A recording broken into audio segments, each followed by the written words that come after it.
Salut mes abonnés, j'espère que vous allez bien et bienvenue sur Gaëlle Chanel.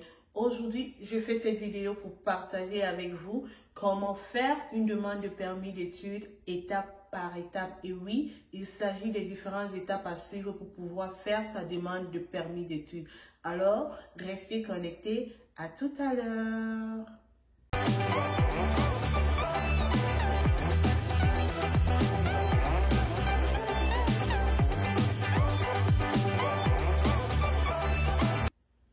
Et oui, mes abonnés, comme je vous ai annoncé tout à l'heure au début de la vidéo, je vais vous faire une vidéo pour vous montrer comment est-ce que vous devez procéder pour faire une demande de permis d'études. Quelles sont les différentes étapes à suivre. En effet, je fais cette vidéo parce qu'il y a plusieurs personnes parmi vous, malgré le fait que j'ai eu à faire des vidéos de façon individuelle, il y a des personnes qui se demandent encore comment est-ce que elles doivent procéder pour faire une demande de permis d'études. Quelles sont les étapes à suivre? Quelle est l'étape 0 à faire? Quelle est l'étape 1 à faire? Quelle est l'étape 2 à faire? Au point de se rendre à une demande finalisée en quelque sorte. Donc ici, vous allez comprendre que pour faire la demande de permis d'études, il y a plusieurs étapes à suivre. Donc sans toutefois tarder, je vais aller droit au but. Première étape à suivre, généralement, c'est ce qu'on appelle la demande d'admission. Donc, quand on parle de demande d'admission, il s'agit d'aller vers un établissement d'enseignement désigné, faire une demande d'admission dans l'établissement.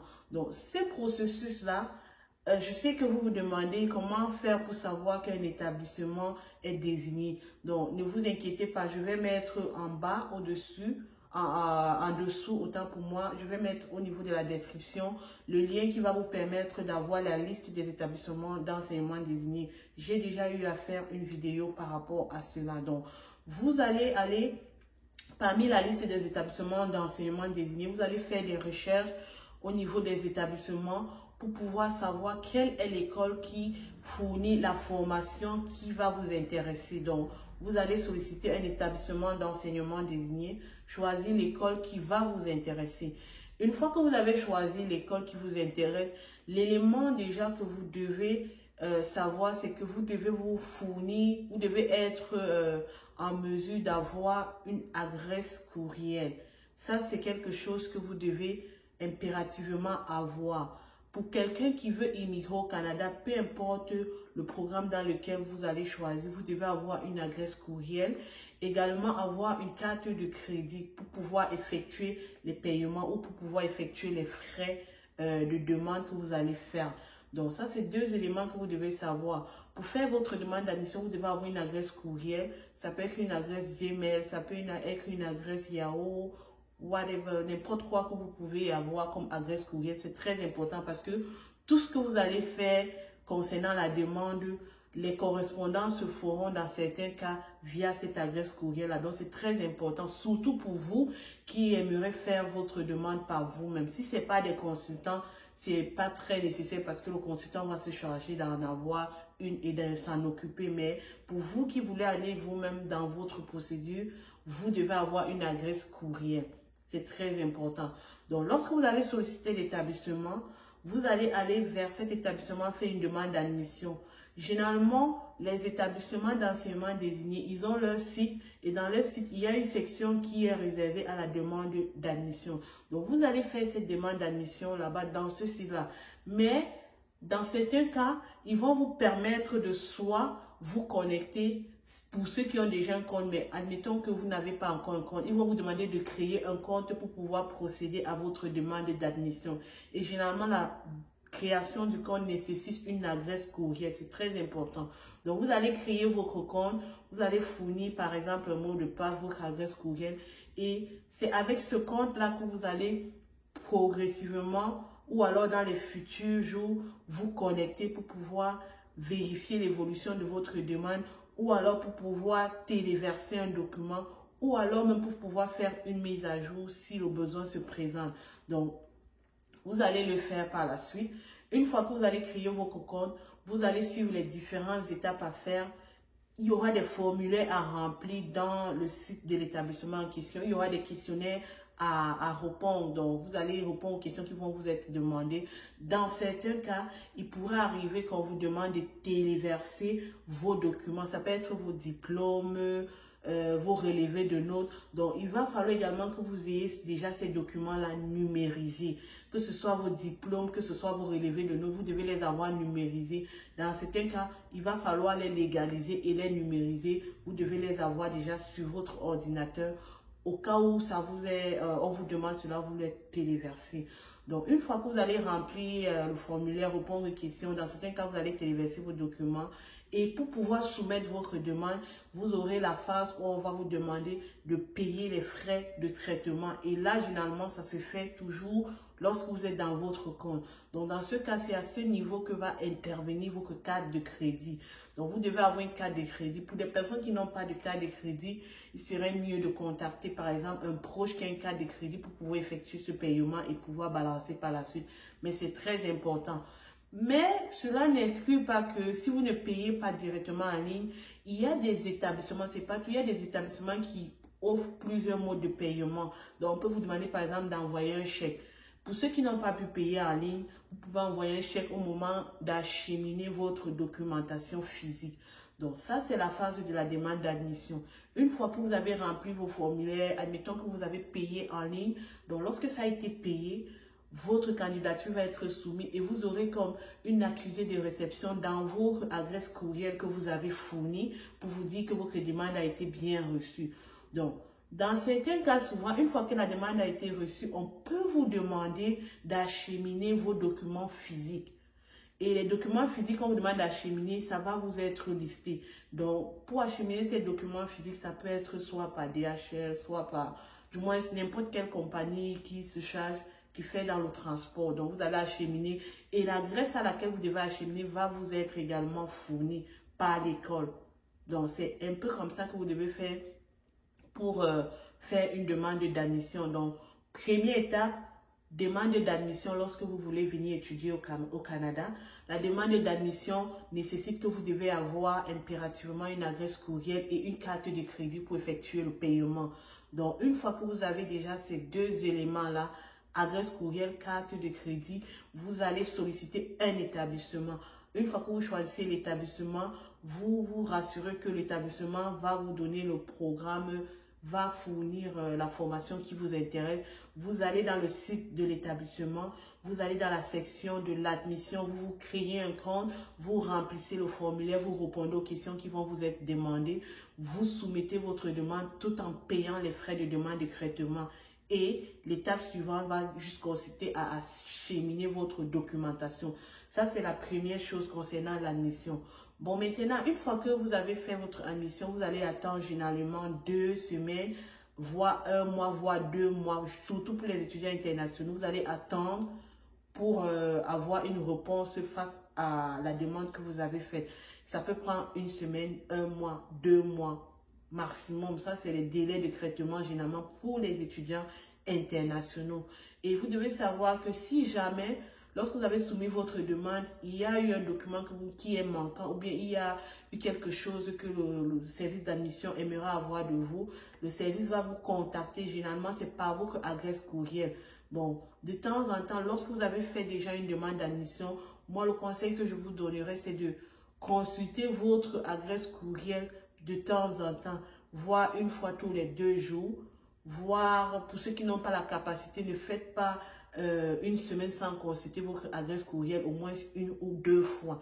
Parce que c'est très important, parce que une fois que vous vous engagez à faire une demande de visa pour arriver au Canada, vous devez déjà cultiver dans votre esprit cette façon de faire, c'est-à-dire toujours consulter la boîte à courriel parce qu'il peut arriver qu'on vous a envoyé un message et si vous ne l'avez pas vu dans les délais, vous pouvez passer à côté de la plaque parce que le document ou alors la demande qu'on va vous faire par adresse courriel pourra s'expirer et vous serez en train de perdre. Donc, pour éviter cela, une fois que vous soumettez votre demande, de temps en temps, consultez votre adresse courriel. Donc, ça, c'est le numéro 1 concernant l'admission. Admettons que vous avez déjà fait votre admission et puis le service d'admission a répondu de façon favorable, vous a dit voilà, vous êtes admis pour tel programme, voici votre lettre d'admission, vous pouvez déjà procéder à la deuxième étape qui est votre demande de visa. Mais attention, généralement, ici, il y a une deuxième étape qui concerne exclusivement les personnes qui voudront étudier dans la province du Québec. Mais pour ceux qui voudront étudier dans d'autres provinces comme le Nouveau-Brunswick, l'Ontario, le Manitoba, bref, toutes les autres provinces à l'exception du Québec, vous n'avez pas cette deuxième étape que je vais mentionner. Donc, pour ceux qui voudront étudier au Québec, la deuxième étape consiste à faire une demande de carte. Donc, pour faire la demande de carte également, vous devez avoir une adresse courriel encore, comme je l'ai dit. Vous devez avoir également encore une carte de crédit, c'est très important. Et aussi avoir votre demande d'admission numérisée pour pouvoir le téléverser dans le système. Donc, vous devez avoir la documentation déjà disponible. Dans certains cas, il peut arriver qu'on vous demande un peu les preuves de ressources financières. Donc, vous devez également avoir déjà ces documents numérisés. Ça, c'est pour ceux qui voudront étudier dans la province du Québec. Donc, pour cela, vous allez aller vous créer un compte et remplir également le questionnaire. Pour savoir comment est-ce que vous devez faire une demande de carte, là encore, ne vous inquiétez pas. Je vais vous mettre le lien de la vidéo au niveau de la description là en bas. J'ai déjà fait une vidéo sur comment est-ce que faire une demande, comment faire une demande de carte de façon démonstrative, étape à étape. J'ai partagé mon écran, donc vous avez toutes les étapes à suivre. Donc, pour des étudiants qui voudront aller dans la province du Québec, deuxième étape, vous allez faire une demande de carte. Comment le faire? Vous avez la vidéo là en bas de la description. Vous pouvez cliquer et voir comment est-ce qu'on fait pour faire une demande de carte. Ça, c'est la deuxième étape. Pour ceux qui voudraient étudier à l'extérieur du Québec, cette deuxième étape ne vous concerne pas. On passe directement à la troisième étape. Troisième étape, c'est ce qu'on appelle la demande de permis d'études proprement dit. Quand on parle de demande de permis d'études ici, vous devez encore avoir un compte, une adresse courriel. Vous devez également avoir encore une carte de crédit. Ça, c'est très important. C'est-à-dire, peu importe ce que vous allez faire, vous allez comprendre que l'adresse courriel et la carte de crédit est incontournable lorsque vous voulez faire une demande au niveau du Canada. C'est vrai que ceux qui n'ont pas la carte de crédit peuvent utiliser un chèque ou alors il y a d'autres méthodes, mais du moins, c'est un élément que vous ne pouvez pas vous en passer, à moins que vous ayez des chèques. Donc, ça dépend également de l'étape où vous vous trouvez et de l'approche qui va être demandée en mode paiement. Donc, une fois que vous allez donc faire votre demande de permis d'études, votre demande d'admission, votre demande de carte pour ceux qui iront dans la province de Québec, troisième étape, c'est faire la demande de permis d'études. Faire la demande de permis d'études nécessite que vous devez aller vous créer un compte clé GC dans le site de l'immigration du Canada. Comment créer un compte clé GC? Vous allez encore voir la vidéo en bas. Donc, je vais mettre au niveau de la description le lien de la vidéo. J'ai déjà fait une vidéo sur comment créer un compte clé GC. Vous allez vous créer un compte et la création du compte également nécessite d'avoir une adresse courriel. Très important. Donc, vous allez vous créer un compte dans le site de l'immigration clé GC. Une fois que vous allez vous créer un compte, lorsque le compte est déjà créé, vous devez cliquer à l'intérieur. Vous allez vous connecter dans votre compte. Vous allez suivre les différentes étapes. Vous allez faire une demande de permis d'études. Lorsque vous allez solliciter, faire la demande de permis d'études, il y a des questions qui vont vous être également posées. Vous allez répondre à des questions. En fonction des réponses que vous allez donner, une crouse va vous être générée de façon automatique en rapport avec les réponses que vous allez donner. Donc, pour dire quoi, généralement, la crouse de demande d'une personne X peut différencier d'une personne Y. C'est vrai qu'il y a quelques éléments communs pour les deux, mais généralement, une personne X dans sa trousse peut avoir un élément supplémentaire qu'une personne Y dans sa trousse n'aura pas. Donc, tout dépend de la réponse que vous allez donner à chaque question qui vous sera posée dans votre compte clé GC au moment de la demande de permis d'études. Donc, lorsque vous allez procéder à la demande, donc vous allez répondre à des questions. Une fois que vous allez répondre à une question, il y a une crouse qui va se générer. Donc, vous aurez comme une sorte de tableau, une section, on va dire, lettre d'admission, preuve de ressources financières, relevé de notes, de veux dire, documents optionnels. Bref, il y aura une sorte de rubrique dans ce sens-là qui va apparaître dans votre compte.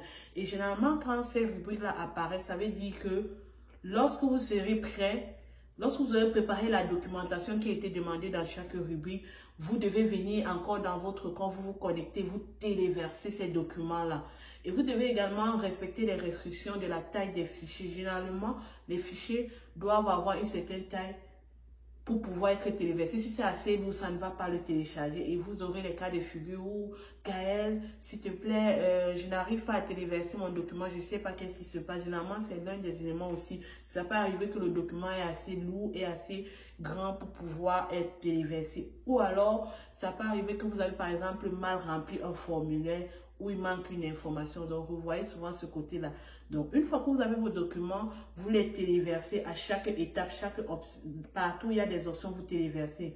Lorsque vous aurez téléversé toute la documentation, vous verrez vous-même que vos documents ont été téléversés dans chaque rubrique.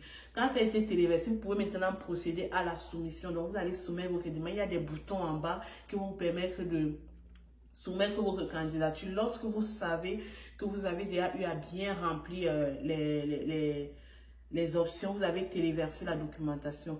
Et au moment maintenant de soumettre votre demande, on va vous demander d'effectuer le paiement pour que la demande soit réceptionnée. Donc, vous allez également effectuer ce paiement, c'est avec une carte de crédit comme j'ai dit. Donc, une fois que vous allez payer la demande et vous allez soumettre, vous allez recevoir un message de façon automatique également pour vous dire que votre candidature était bien soumise. À l'intérieur de votre compte clé GC, c'est à ce niveau que vous aurez souvent les différentes mises à jour.